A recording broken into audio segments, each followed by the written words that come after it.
बिहार के एक छोटे से गांव में रामलाल नाम का एक गरीब किसान रहता था। वह बहुत मेहनती और ईमानदार था। हालांकि उसकी जमीन बंजर थी, फिर भी वह हर दिन सूरज निकलने से पहले खेत में काम करने चला जाता। रामलाल को विश्वास था कि मेहनत और भगवान का आशीर्वाद उसे कभी खाली हाथ नहीं रहने देंगे। एक दिन रामलाल जब अपने खेत से वापस लौट रहा था, तो उसने गांव के बाहर एक विशाल बरगद के पेड़ के नीचे एक साधु को ध्यानमग्न देखा। साधु के चेहरे पर तेज और शांति का भाव था। रामलाल को साधु का व्यक्तित्व इतना आकर्षक लगा कि वह उनके पास चला गया।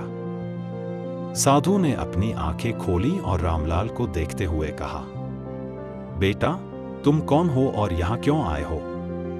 रामलाल ने नम्रता से जवाब दिया, महात्मा जी, मेरा नाम रामलाल है। मैं एक गरीब किसान हूं। आपकी उपस्थिति मुझे यहां खींच लाई। आप कौन हैं और यहां क्यों ठहरे हैं? साधु ने रामलाल की सच्चाई और ईमानदारी को पहचान लिया।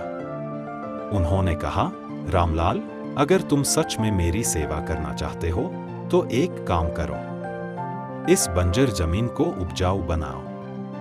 यदि तुम इसे हरा भरा कर सको तो मैं समझूंगा कि तुमने मेरी सेवा की है। रामलाल ने साधु का आदेश स्वीकार कर लिया और अगले ही दिन से खेत को उपजाऊ बनाने में जुट गया।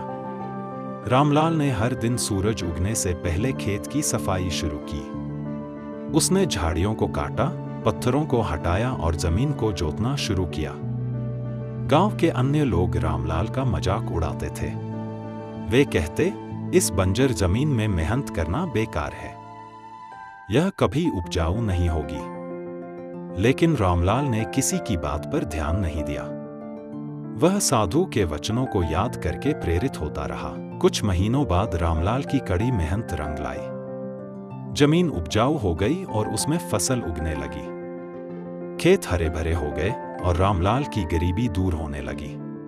एक दिन साधु ने रामलाल को बुलाया और कहा, बेटा, तुमने साबित कर दिया कि सच्ची लगन और मेहनत से कुछ भी असंभव नहीं है।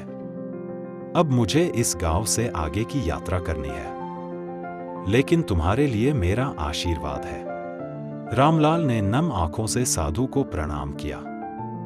साधु ने जाते जाते कहा, याद रखना, अगर मन में विश्वास और कर्म में सच्चाई हो तो दुनिया की कोई ताकत तुम्हें रोक नहीं सकती। साधु के जाने के बाद रामलाल ने अपने खेत से अच्छी कमाई की और अपनी संपत्ति को गांव वालों के साथ बांटना शुरू किया। उसने गरीबों की मदद की और गांव को सुंदर और समृद्ध बनाया। रामलाल को साधु से मिला यह जीवन का पाठ हमेशा याद रहा, कड़ी मेहनत और ईमानदारी से किया गया कार्य कभी व्यर्थ नहीं जाता। स्टोरी अच्छी लगी हो तो चैनल को लाइक, सब्सक्राइब, शेयर जरूर करें। धन्यवाद।